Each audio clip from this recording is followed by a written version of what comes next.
Hello and welcome to Coffee with the Dev, where we have coffee with the dev. My name is Beck and I will be your host for this episode, and I'm so excited to be chatting to Sam, who is the creator, writer, person whiz at Mad Carnival Games. So welcome, Sam. Thank you for being here. Kia ora. Thank you for having me. Of course, of course. Now, we're going to kick this off with arguably the most important question, I should say, of this entire podcast. What caffeinated beverage are you drinking today? I am drinking a very hot cup of tea, and yeah, it's pretty hot here today, so it's feeling like it's very hot. That mug is gorgeous. Yeah, I've got a whole range of them, full of animals. Yeah, I love it. I was sneaky and I got myself, Macca's is doing these like Red Bull energy refresher things, kind of like, I think they're kind of like what Starbucks does in the US, but they're doing them in Macca's in Australia. So I have a peach something. It's pretty yum, but hopefully it doesn't keep me awake tonight. The ice looks good at the moment. I'm a big fan of iced beverages, even on cold days. I don't know what it is. They're just nice. All right, let's talk about games. So tell me, how did you get into making games?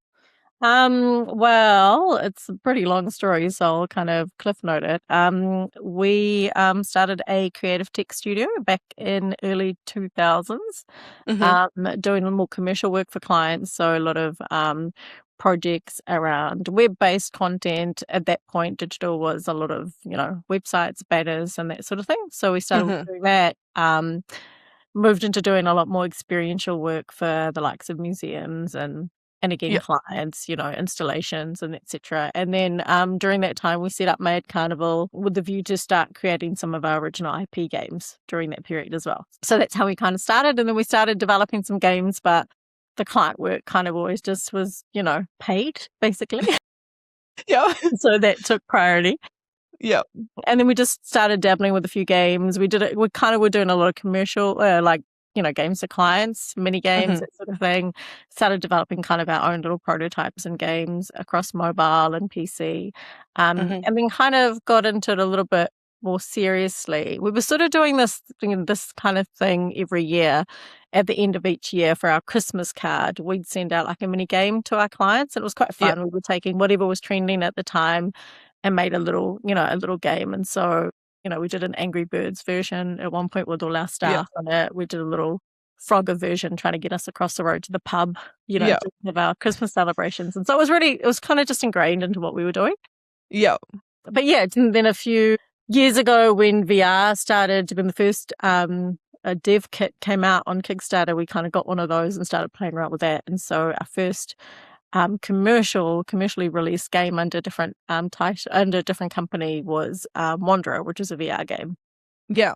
Awesome. And then now you're making a game about a dog and a teenage girl and angst and everything. I love that. Very cozy and Well, is it cozy though? I feel like there's a hint of not cozy going on under the surface. Yeah, it's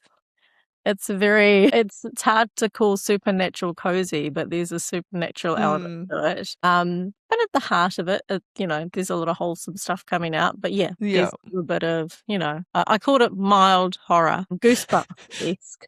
Yeah. Mild horror. Mild horror. It's like jump scares without the blood or, no. Yeah. No blood no blood and gore. Okay, we love that. I love that. No, anyway. Spoilers, no. So was making games something you always wanted to do, or were you like more in just the tech kind of side and then it was something that happened along the way?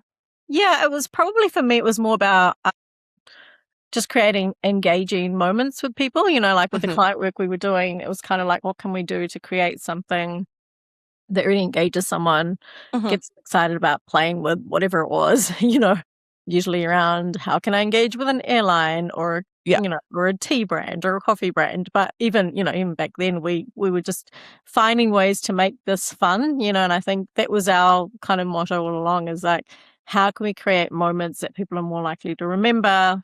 Really, and just the joy of play. we just really loved this idea of, as adults that we shouldn't stop playing, and that play has such a big part of our lives. And if you can play with something, you're more likely to kind of remember it. So play and story was probably the biggest kind of components of what I wanted to create. Yeah. And I guess that comes really hand in hand with games. Yeah. Yeah, absolutely. And so were you a big gamer growing up? Yeah, probably, yeah, from when I was quite young, early 90s, Dad used to kind of go and find these, like, just like, whatever kind of game machines that he could find. And we would kind of like be a bit guinea pigs, for him. Yeah. And I think a friend who were trying to set up like a computer store or something. And so we'd get like the Commodore 64, the Atari.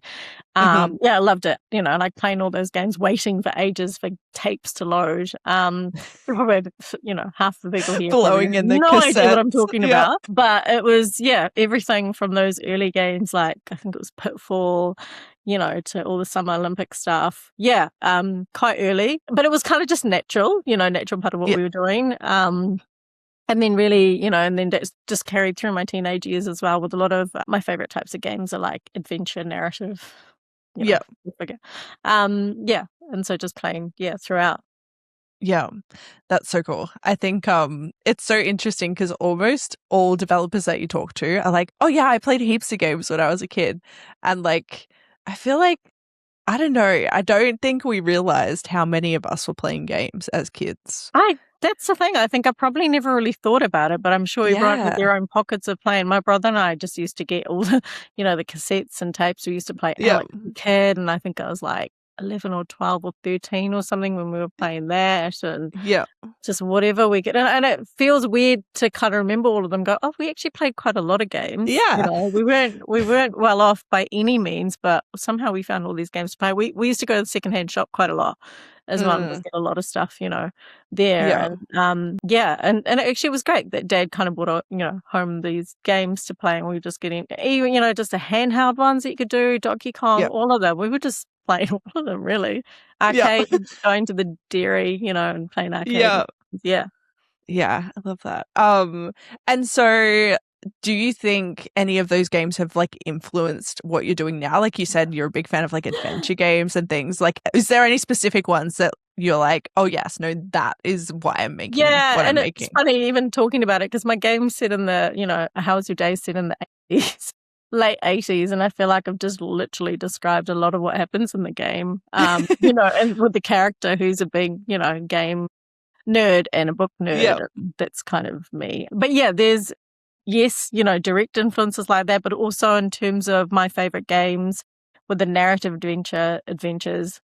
One of my favorite games of all time is Gabriel Knight, Mhm. Sins of the Fathers, which is a supernatural narrative adventure. And I just absolutely loved it. And so I never really imagined making a game in a similar genre at all. I never imagined making a game when I was playing them, obviously. So that's inspired kind of what I'm working on. I really want to create something that had that really it had such great lore within it. It was set in New Orleans, and when I finished the first one was in New Orleans, and then the second one is set in Germany Mhm. from memory, and the third one was set in France. And I just remember at the end of the first one, I was like, I have to go to New Orleans. Like Yeah.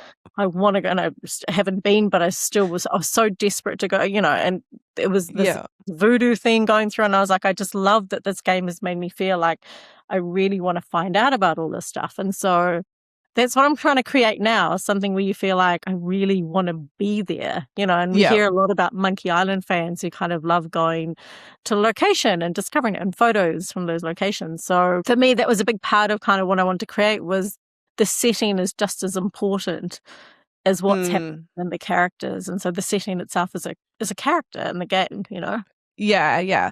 And so where did the concept for How Was Your Day come from? I feel like I've said this a lot, but it did. I was just walking my son home from school one day. He was 9 at the time. He's 11 now, and I'm starting to see a glimpse of this. But we're walking back from school, and I was like, "How was your day?" And he just said, "Good." We've Yeah. got a really good, close relationship. But it was funny just for a second. This kind of vision flashed in front of me of him as a teenager. And Mhm. just kind of being like, good, and I kind of just then thought about that a bit more over the next few days about how as a teen, and maybe this was me as a teen growing up more so than maybe teens now, but you live in your head a lot, Yeah. and that each day might start to feel like Groundhog Day because you go to school, you come home, your parents ask you how was your day, and you say good, and then you start the cycle again. And Yeah. as a parent, I'm genuinely interested in what my son has to say about his day. I want to know more than just the good, Yeah. I want to know the details. And so it was kind of like, well, this is a really interesting premise for a day, this idea that you get stuck in Groundhog Day, and and all this stuff about communication being a two-way thing. Like if you give, then you'll receive, sort of thing. And so the more you offer, the more you'll get back. And so through this game idea back then was that the more you kind of dig and have these conversations, you'd find that actually we are genuinely interested as parents, and your troubles or problems can be shared kind of through that open communication. So that was kind of the premise, and the thinking is that, maybe someone, we could actually have someone stuck in a Groundhog Day situation, but then every day that how is your day becomes more and more meaningful and actually changes through the dialogue. Yeah.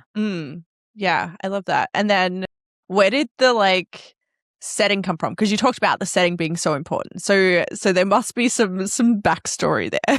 So well, where did it's in New Zealand, and so I was kind of like, I really wanted to make a game that showcased our country, and I just thought that part of the thing is that it's in such a normal situation, as in day-to-day life, and so I really liked that idea that we were here, and I kind of, to be honest, I didn't think of placing it anywhere else. It's what I know. And so I was thinking it would be really beautiful to showcase these beautiful environments in New Zealand. We have beautiful sunsets here in Auckland, around New Zealand, I'm sure. And I was like, oh, this is such an amazing setting. If we can play with that a little bit, and that comes into play in the game as well, how could we showcase some of that, and just like our local neighborhood, I decided to set it in a fictional town called Lakeview down in the South Island. And that's because I kind of wanted to really showcase like a lake area, and also it's a small town. So it means I don't have to populate it with heaps of characters,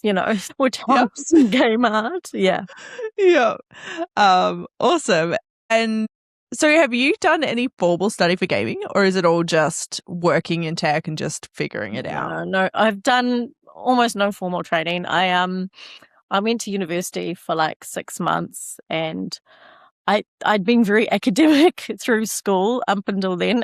Coming from an Indian family, it's kind of expected.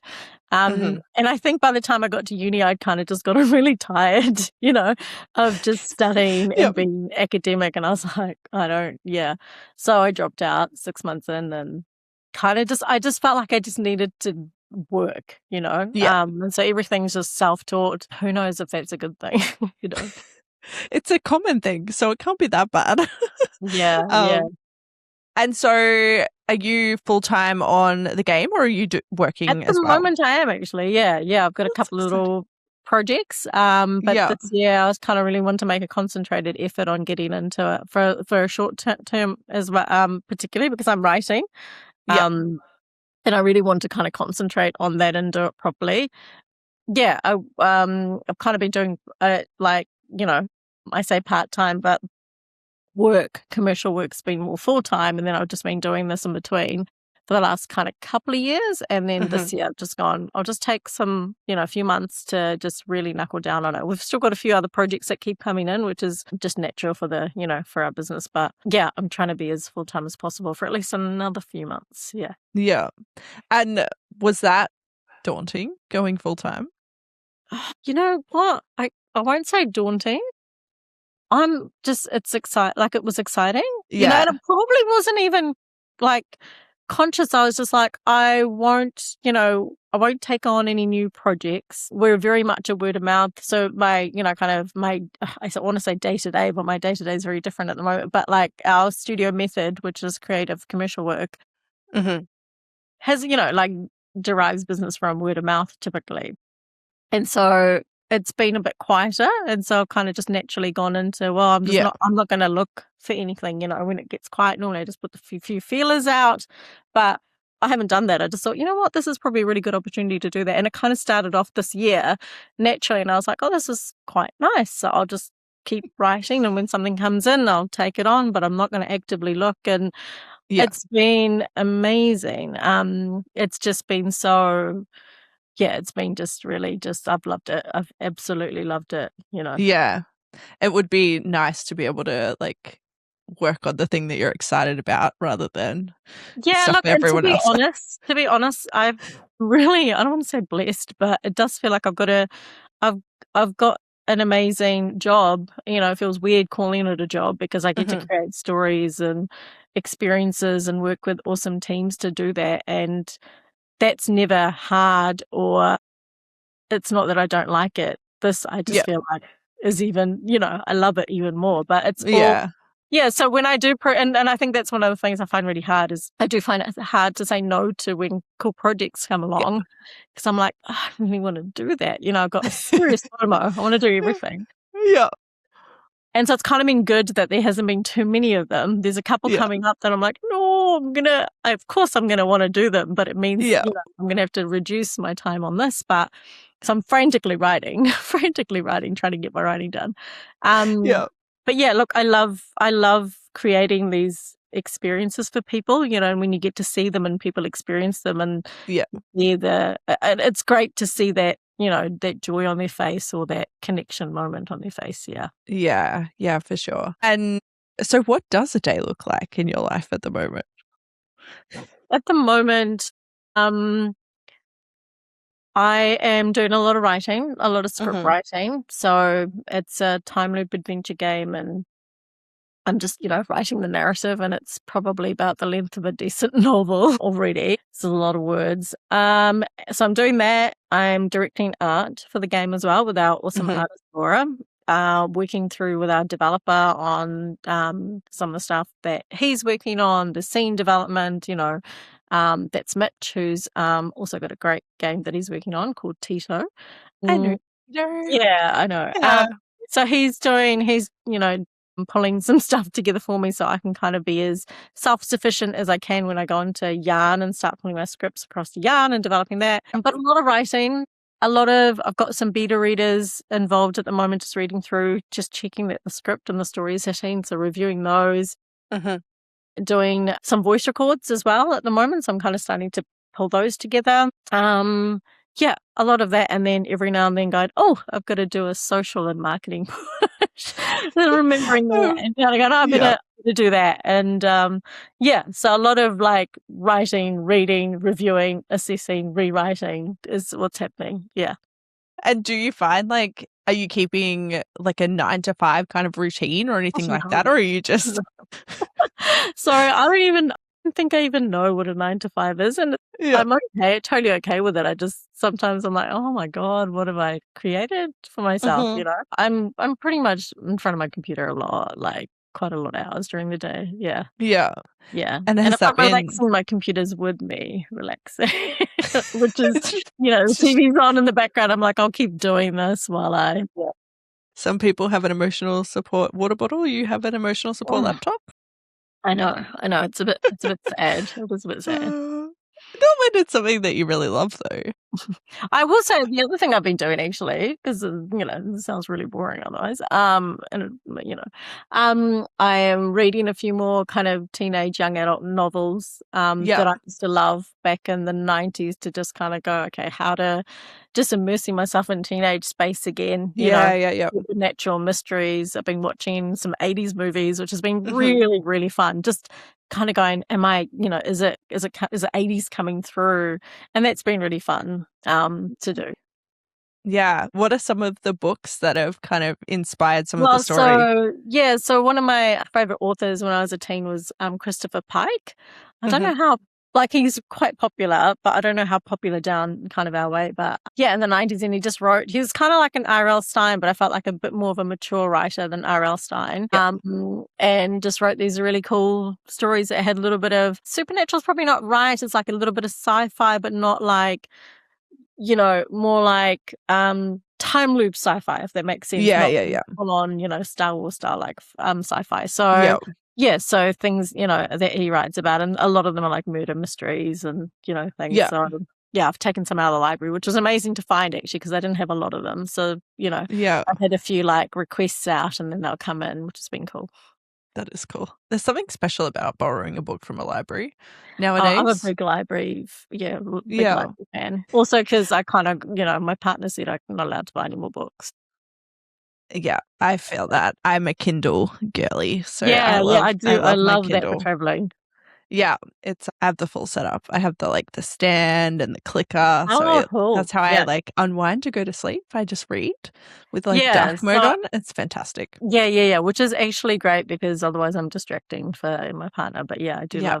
I do like that, especially for traveling, but I really just love the feel of a good book as well. Yeah, yeah. Yeah. It is special. I think it took me a while to get used to the Kindle. I was very much Mm. a no, I'm not ever doing ebooks. I And was like, now I prefer it. I don't yeah, I mean, know. I love it. I think over the holidays we went traveling and I think I read like 6 books or something in 3 weeks. And I was like, this is great because I can read at night and it's not bugging anyone because we're all in the Yeah. same room. Whereas, yeah, the books that are borrowed from the library are specifically from a certain age. And also it means it's in front of me. And Yeah. so that it's hard when I've got all this other stuff happening that when I'm back home, I need the book physically in front of me Yeah. to pick me up. Yeah. Yeah, like the tactileness of Yeah. like I'm physically reading a book. Yeah. Yeah. Yeah. Yeah. Yeah. Yeah. Yeah. That makes sense. I understand. I understand. um and so what do you think has been kind of the most surprising part of this journey? Because you've had quite an interesting journey going from kind of doing interactive media, I guess is Mm, maybe the simple way to say it, which is essentially kind of what games are anyway. mm, So mm. what has kind of been the most surprising part about going into actual game dev from that? Probably if I had to stop and think about it, because I think this is literally the surprising part, is it's just been natural. There's been no real Mm. disruption to what I do, and that maybe that's surprising because I've been managing, creatively and producing content, installations, experiences for so long for clients with deadlines and budgets that all of that business and, managing business, all of that knowledge is just really easily transferred and I think really Yeah. helped. I don't know whether that's surprising or not, but it's been such a natural shift. It's not like, oh, I better Yeah. put my game hat on. It's a different Mm. hat. It's like I'm just doing, yeah, a lot of the same stuff, maybe doubling down on certain things like the writing. The writing's probably, I've always wanted to be a writer when I was younger. It was one of Yeah. the things I really wanted to be, but I don't know, for whatever reason, I'm, like I didn't go down that path. I went down the path of advertising and doing kind of that side, more of a suiting side. But it's really interesting that I've kind of come back full circle into something that I just wanted to be when I was younger. And Mm. maybe that's the surprising bit is how much I've just absolutely enjoyed doing it. And, to blow my own trumpet a little bit, when the beta readers are sending feedback and getting good feedback has been maybe surprising because it's kind of like, oh, I'm Yeah. actually kind of good at this as well. What? Oh, wow. Okay, good. Good thing I decided to do this, because Yeah. yeah, I had another writer involved and we were talking, I did all the framing for the game and he was going to write the scripts and I was kind of like, oh, I kind of want to write it and just see. Yeah. And that was daunting. That was like, what Yeah. have I done? Because I was like, I don't have time to write. But that has been just, yeah, like just, I want to say delightful and exciting. And yeah, probably the biggest surprise is, this is going okay. And I'm just loving it this much. Yeah. Yeah. Have you found that writing for games has been different to like most people when you think of writing would think, you're writing a novel or whatever. So has there been any challenges with writing specifically for a game as opposed to I mean, I guess what I'm writing at the moment is quite full length. And previously I've done, a lot of writing for our experiences for short videos and kind of Mm. movies that we do, like animations and stuff. So I'll write Yeah. out like a scene, kind of descriptor, small bits of dialogue, did a lot of kind of reviewing of the writing for Wanderer and our framing for what is the Yeah. main what happens, so do a lot of but I haven't really done writing at this level in terms of this much writing and dialogue, probably not a lot of, this much dialogue writing. And so it's a narrative adventure. So it probably has a lot more than most games would anyway. And I think a lot of people in games probably wouldn't be used to writing this much, Yeah. Yeah, especially with a protagonist who has a lot of dialogue as well. Whereas, so it, it's probably just, I definitely haven't done this much writing before for one project. Yeah, that's cool. And I've done like animation scripts because we've done animation series and stuff, but they've all been short animations, But I do a lot of scene settings, character descriptions, and all of that. So all of that's fed in really, really nicely to this. Yeah, it's just doing it in a much longer way. Yeah, it's longer, and so you get to see this character arc kind of play out and build out. Yeah. It's really, really lovely, actually. And I've been doing a lot of reviewing of the earlier days, getting ready for voice records, and it's so cool to kind of read where this character is now and then read where they were on day one. I'm like, oh, God, and people reading it must be like, oh, I've gone on this journey. This character's not what they were like here. And it's like watching anything that has a bit of a series, like if you kind of brought, something like Harry Potter and you see Harry kind of grow through that and then you watch the first one again and you're like, I remember that. And it's a little bit of a bittersweet moment. It's like, I remember when you were innocent and it was, magic school for the first time. And by this time you're a bit more hardened and Yeah. That would be very interesting, like writing that. It's just really nice. But also kind of bittersweet as I get towards the end of the game. And I feel like I'm prolonging it on purpose because I'm like, I don't want this to end. Like I don't want this my own journey to end. But also, I've also got sequels in my head, which I know we shouldn't be doing as game designers, but I'm like, oh, I can see where the story could go. And I'm like, stop, stop yourself. Yeah. I've gotten into many a situation I never thought I would be in by, oh, what if I just did this? And then you make it happen and then it's great and it's wonderful and so much work, but so good. That's the thing. I'm like, I'm not helping future Sam much right now. But yeah. But current Sam is loving writing, so maybe you are. So yes, maybe, but So what have been some of the highlights, do you think, so far? Of my whole career or just this? But I guess more importantly, or more like with this game in particular, like I guess you worked on the VR game before this, and did you find that like this feels more like your passion project, this current game that you're working on? Yes, definitely, because I'm, it's been led by me and only me. I'm directing the part like I want it to be and what's in my head. I'm writing the story, that I want to write without not a lot of input. Input. I have a character who is Fijian Indian, migrates to New Zealand. There's a lot of similarities. She's not the same, but there's a lot of similarities. Yeah. So yes, definitely feels personal. We had a lot more people involved in Wanderer, and it was, it was great. It had some great writers and great story, and I was involved in the story creation, but so were others.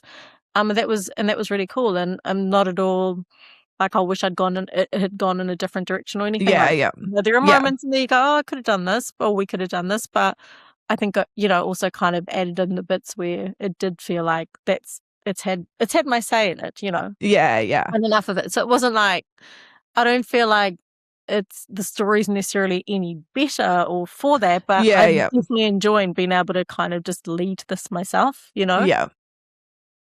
and like I think in terms of some of the highlights for me, it's been when I get the feedback back from when I send the scripts out to the readers and go, and then I'm literally anticipating, the next few days, like when am I going to hear their feedback? What's it going to be like? What have they kind of, like what's captured their attention? So when I go through and kind of read their comments, I get really excited because I'm like, oh yay, they liked that bit, which took so long, or not took so long, but was such a great moment for the character. It hit them hard, or a moment where it's been quite emotional and it's hit them, hit them exactly how I wanted them. And it's like, yes, you got it. Yeah. And recently I've had a character come in, I've had a reader come in and say something about how he felt about the start of the game to where he has read now. And he said, I got what you were doing and I'm just loving that journey. And it was great because I've got some readers who have just rated it really highly all the way through. And that's amazing. It's great. Yeah. But the people who rate it lower, like he was kind of like 7s to 9s. It wasn't even low, but it was, And now he's rating like 10s out of 10s for the things that I've asked him to rate. And I'm like, I love seeing that journey that he's gone on. Yeah. And as much as I love the people who've stayed true throughout, I loved it all the way throughout. These people who've gone on this journey and gone, it's gotten better and better for them. Yeah. Has been probably more satisfying because you see that they've got it. But also my thing is making sure that engagement has always been high all along, so that even if they might not be like absolutely loving the dialogue, but I'm still really engaged. The point is to get you to the next kind of. Yeah. Do you think pacing has been like a challenge? Yes. And I think I've done better than I thought I could have, because it is, but it's going to be hard because this is also in written format at the moment. I've got to make sure that this translates nicely to a game. So I have gone through and done so many re-reviews and rereads, I've gone, okay, this is great, but it's this long. I need to get this shorter because it's too long, So I've been trying to kind of go back and do that. It is hard because a lot of it's also it's a story-based game, Yeah. And I think what will happen is I feel like if people can get through the first part, then I think they'll want to invest the time and effort. Yeah. And so they'll probably stay for some of those, longer pieces. But I've tried to break it up. What I've heard back from beta readers is that the pacing is getting, is good. But again, what they're reading is a script which has no, like in the game, you'll have to go to an area. You have to talk to someone. You have to give them something to open that conversation. And my script, it's assumed she has given that item. So they know exactly what's happening. There's no kind of figuring stuff out. Though they are also reading all the different choices of dialogue. So they're seeing every single choice, whereas as a player, you'll only do one or the other. You might not do all the optional ones. So actually, I think it's a hard one, and it might balance out that I think the players might go, actually, we're seeing less than what the beta readers did. We have to explore more, though, and figure things out more, which is the challenging bit, Yeah, no, I feel like that would be so and they've got the visuals and animations and the sound, which the readers don't. So I'm hoping all of those help to create at least the same level of excitement that the beta readers have. Yeah, for sure. That would be, I can't even imagine trying to think about all of that. Yeah, I mean, I'm just like, get it all written and then, and then I'm seeing all the art come together and it's looking beautiful. Yeah. And I'm like, I still have to make have to put everything together. Yeah. Is that where it falls over? Kind of thing, It's like, oh shit, excuse my language. Yeah. No, I think that will be magic though. Seeing it all come together. I think so, and I think a lot of people, I mean, it's a point and click narrative genre.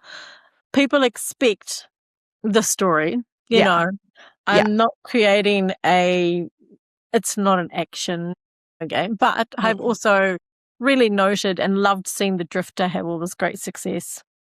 And that's grittier and it feels faster paced, but I don't think it actually is. I think it just feels it because of the way he's managed the art and the sound. Yeah. Because at the end of the day, it's also story. You can get stuck, and if you don't do a certain thing, you'll get, So our game's different, but I also just want to make sure that we don't get into sort of boredom territory, because I think if I can avoid that, I think this game will actually appeal to a lot wider audience because of what's happening in the game. If they don't get kind of bored in the day-to-day of the first few days. Yeah. Yeah, and the reason one of the things I've done is brought in these mini games to help with the pacing, because I knew that the first few days of the game would be a bit slower as you kind of discover the whole time loop aspect, like anything. It Yeah. means you have to repeat some of the game to make the time loop stick. Yeah, yeah, yeah. Which is where people might go, oh, and so I brought in these mini games, these mini games that are reminiscent of the 80s and 90s games, like Pong, which is her table tennis game. Yeah. And that's just to break up the pacing. So you go from kind of like some dialogue to, I can play a mini game now and I can do a little bit Yeah. but by the time you get into kind of maybe a third or a middle of the game, a third of the game, you're like, I don't care about the mini games anymore. I'm so invested in the story. Yeah. Yeah. That's so cool. Have you seen the game Consume Me? Oh, yes, I have. I haven't played it, but yeah. That might be an interesting one because it's very much the day-to-day teenage life, but it's full of mini games, and there's this. Oh, okay. It's very like it's not a time loop or anything like that, but it is very much. It kind of makes the day-to-day interesting. Yeah, someone mentioned that to me actually and said they've done a good job with pacing, or like they've done a good job of making it kind of. It's fantastic. Yeah. No, it's a fantastic game. It's not point and click, so it's a different genre, but the day to day, I feel like you would really find that interesting. And I guess that's the thing is, but we very soon into the game, but you just have to get past the kind of first bit. It does change, it's just that, like you've played a little bit of it, it's but I think I've got some hooks in there that I'm trying to put in to go, oh, this is interesting, or what's that little bit so that it kind of starts that, oh, I know this is more than, and it's, I guess the thing is, it's also, I think most people going into a game like this would have read the synopsis and know what they're in for, so they're probably happy to go past that first bit, but I mean, hopefully the mini games work to kind of keep their interest in, Yeah, that would be a challenge. I mean, it is interesting though, because we've got games like Oxenfree and Night in the Woods, which have no puzzling whatsoever. And I wouldn't even call them point and click adventures, because, I mean, we do generally point and click, but Oxenfree is like really a glorified walking simulator, and it was so successful. You get to choose dialogue, which happens, and it's a really great way they've treated that with the dialogue options. And Night in the Woods has got a little bit of platforming, and I think that little bit of energy that goes with it, that takes it out of that kind of, could be a bit boring. But at the end of the day, they're both just real great coming of age stories, Yeah. So I'm hoping the kind of more adventure, the puzzling in ours will help kind of fill that little gap. Yeah. And I think it's definitely a story-driven game anyway. So it is, and I'm not going to pretend it's not, Yeah. So, I mean, that's awesome. Have you had any other highlights or any other moments that have kind of, really made it feel like the work is worthwhile? Like I think when I see the art come together, I give Laura kind of a brief and my random examples that I find, and kind of going, hey Laura, can you understand what I'm trying to say from my head here, and when she pulls the scene together and it's working, and I'm like, oh yes, that's perfect, that's really exciting. When I see some of the animations come through from the hero, our animator, it just, I'm kind of like, oh, that's so cool, that looks exactly like I thought it would. And those moments, those kind of story moments that we've got in the game, these animated moments that happen, like cutscene style moments, and just really bring kind of everything to life in there. And so those have been really, really exciting. Yeah.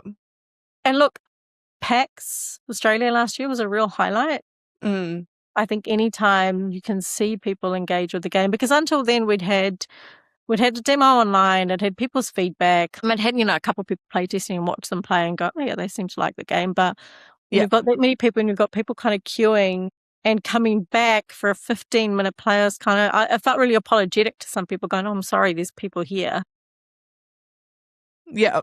Go play it online later. And they're like, no, I'll come back. I'm like, oh my God, but, and then they come back and there's another line. Like one person came back 5 times and I was like, I love you. Thank you. And it was really exciting to see people get it when they were playing it. And that was before voice acting.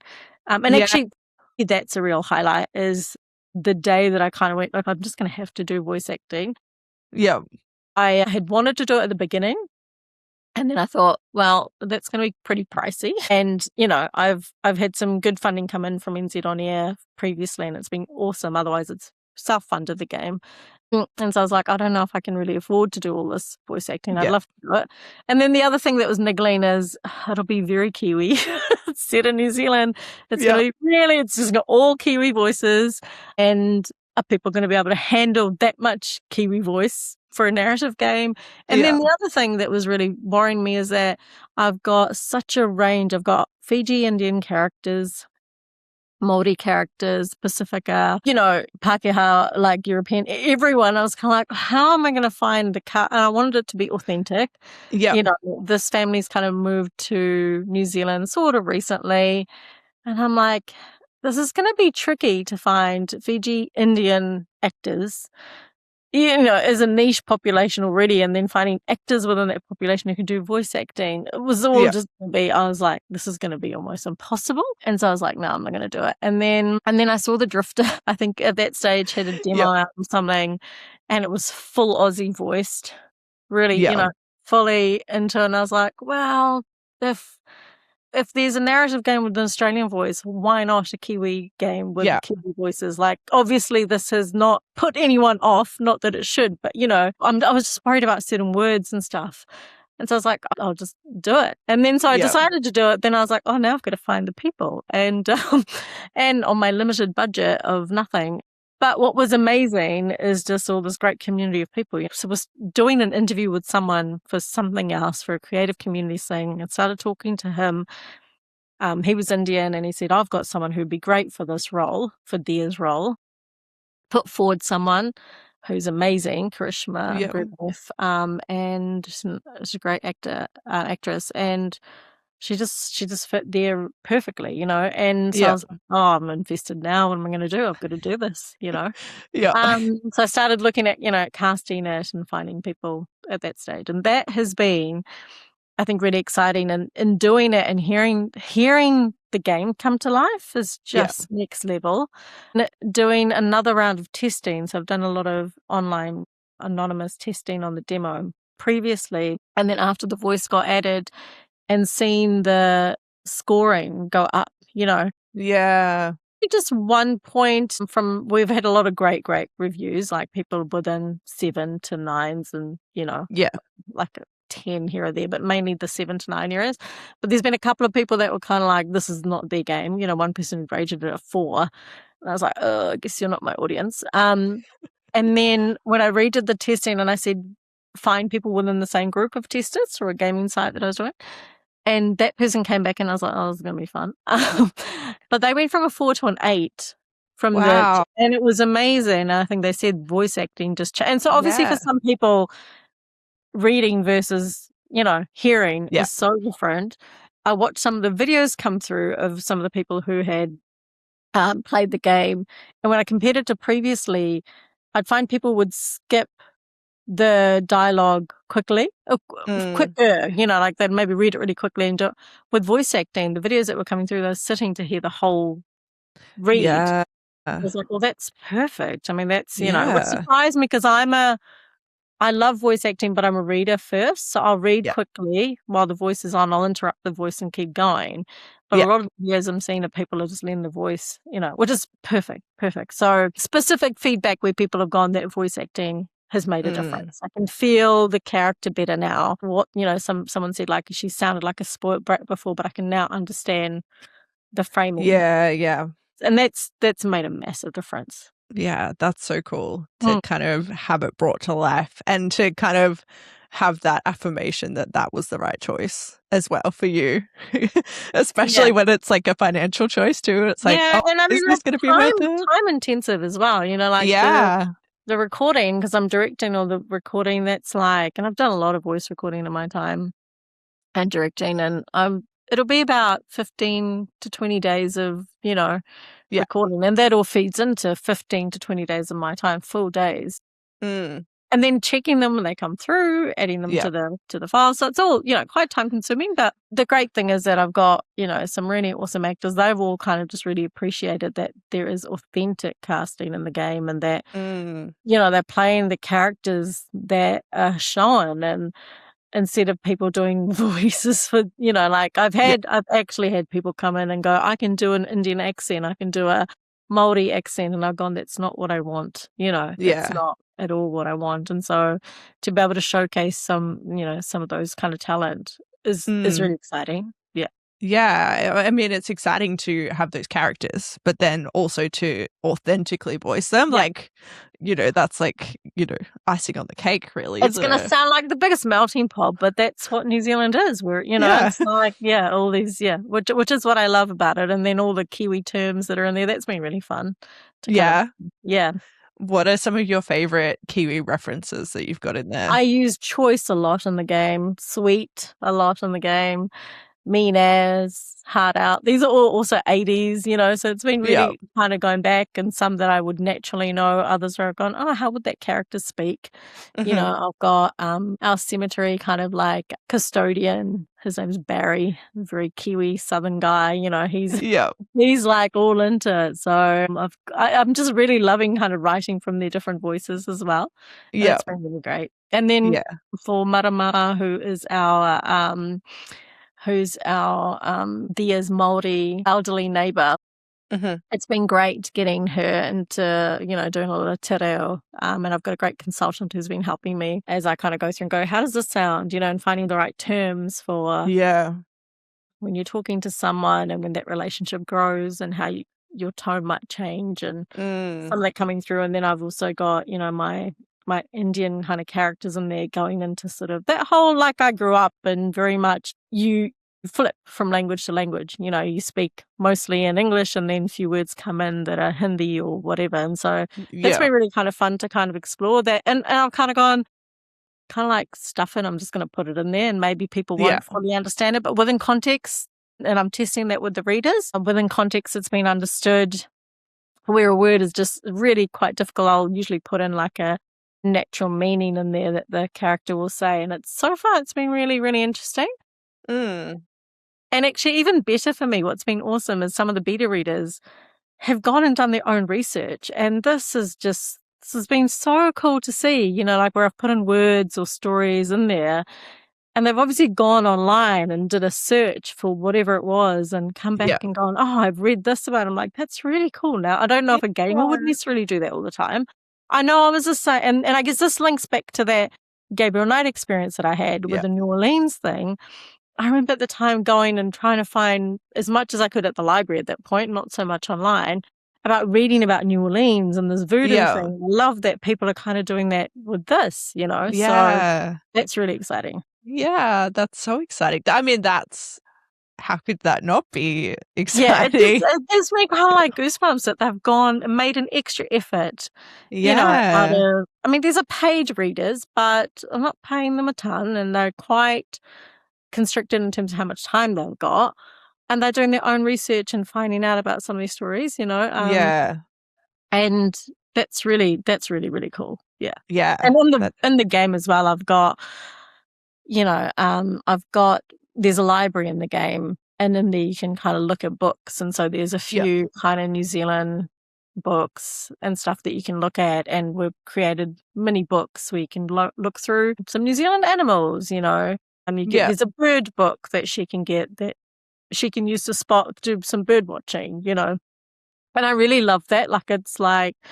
It's a side quest fully, but if you want to engage with it, you can spot birds and find out about some of the birds in New Zealand, and that's really cool for me, to create something that people can kind of get a bit of glimpse of. Yeah, that's so cool. I love that. I love that it's more immersing you in the culture, not just setting it in New Zealand. I mean, you can't do a story-based game in a certain place without kind of doing a bit of that. Yeah, absolutely. So we talked a little bit about some of the challenges, but have there been any other challenges that we haven't spoken about that you think really stand out? I think just everything that I'm saying, you can hear there's a lot in the game. Yeah. And so as I said, it's predominantly self-funded with some really great supporting funding. We've had some great code support with travel grants as well, and previous injection of funds into the studio that have helped to self-fund it. NZ On Air have been great. It's, there's a lot of my time in it. Yeah. A lot of my time in it, a lot of unpaid time in it. and that's not necessarily a challenge. I'm loving doing it, but I think I kind of just have to make sure that I don't overdo it, that I don't create something that's bigger than, we've done that in the past with other stuff. And that's where it's a real tension point of, yes, it would have been great if, Yeah. and or it is great, but and I guess I just want to avoid kind of getting to the stage where, oh, if they just got this right, it would have been amazing. I don't want to be Yeah. in that territory.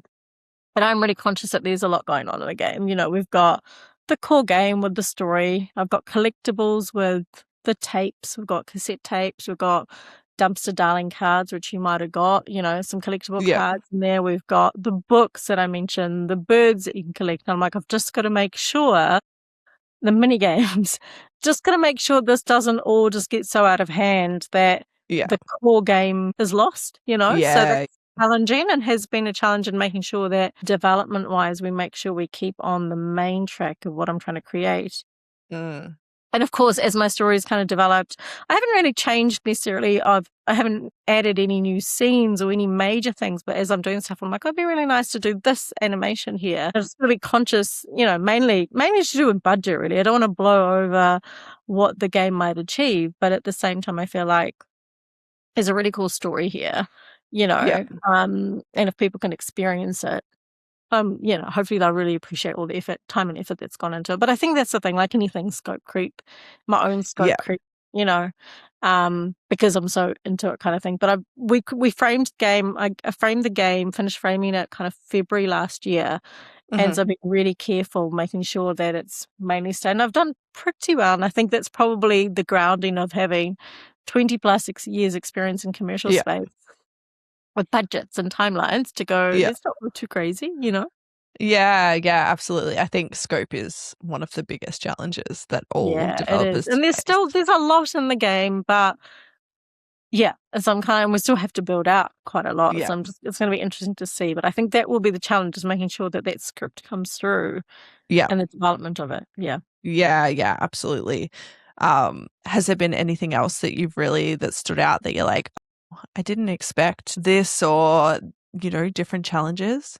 I'm just trying to think, just trying to think of anything that specifically stands out. But overall, I think, I think I've really appreciated, rather than a challenge. I wasn't sure how the game or the story might, might translate across different cultures, different countries, different Yeah. people, da da da da. And so that was always like have I made something so niche, Yeah.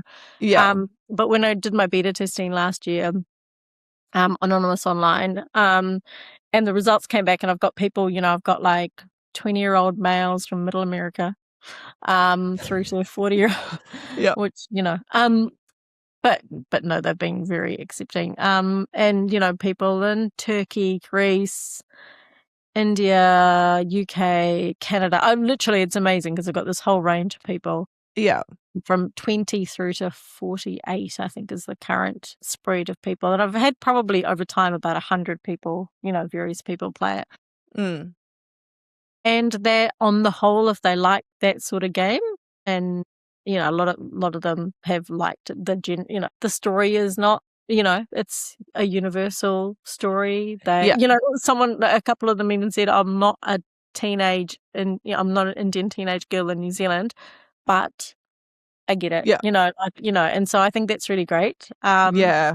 And that was kind of really heartening, because I was like, oh gosh, how's this going to go? Yeah. And so that's been really heartening. But then also some, not, oh God, I don't know, it's not really necessarily challenges, but there's been a few things that have come out of it that I've kind of gone, oh, that's interesting, Someone made a point of saying something like, oh, do they let dogs just roam free on the streets in New Zealand? I was like, I had to think about that. I was kind of going, what do you mean? Like, Yeah. I mean, yes, most of the time we walk them on a leash, but a lot of our dogs are also off leash, and dogs will get out of their house and go walking. And in the 80s, it would have been it was worse, right?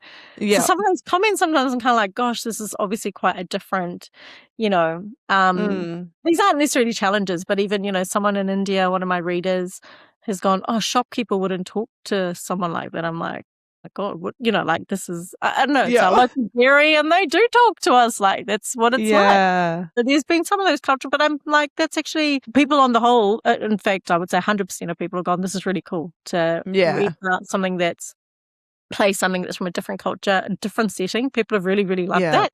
I think that was my biggest concern is like, are they going to engage with something that's set in a different setting, something they're not used to? Some people are like, oh, this doesn't look like any school that I know of. I'm like, well, that's just what our schools look like, Yeah. I think that counts as a challenge, like being able to portray like something that's true to what it is in a way that can be appreciated by people who haven't lived in New Zealand. Like that is a challenge, I think. Yeah, and I didn't want to dumb down, like there's been times I'm going, oh, that's a very American way to say it. Or would people understand this word, whether it's Māori, Indian, or English, but in a Kiwi way of speaking? I've gone, oh, maybe I should make this a bit. And they're like, doesn't matter, they'll get it in context, Yeah. Would you give people more credit than thinking it, and then and also that whole thing of when you're reading people's comments and someone finds something really difficult and you can't that whole thing of making sure that you don't look into every comment. Well, on that note, let's wrap it up there because that was fantastic advice, I think. But thank you so much for coming on and chatting with us all about your journey. It's been so interesting to hear like the pathway that you kind of took to get into gaming. And if you are heading to Alt Games, you can visit Sam and check out How Was Your Day. We will leave the link to check out How Was Your Day in the description below so you can go and play the demo as well and wishlist the game. But otherwise, we're going to wrap it up there. Thank you so much for watching. And until next time, stay caffeinated.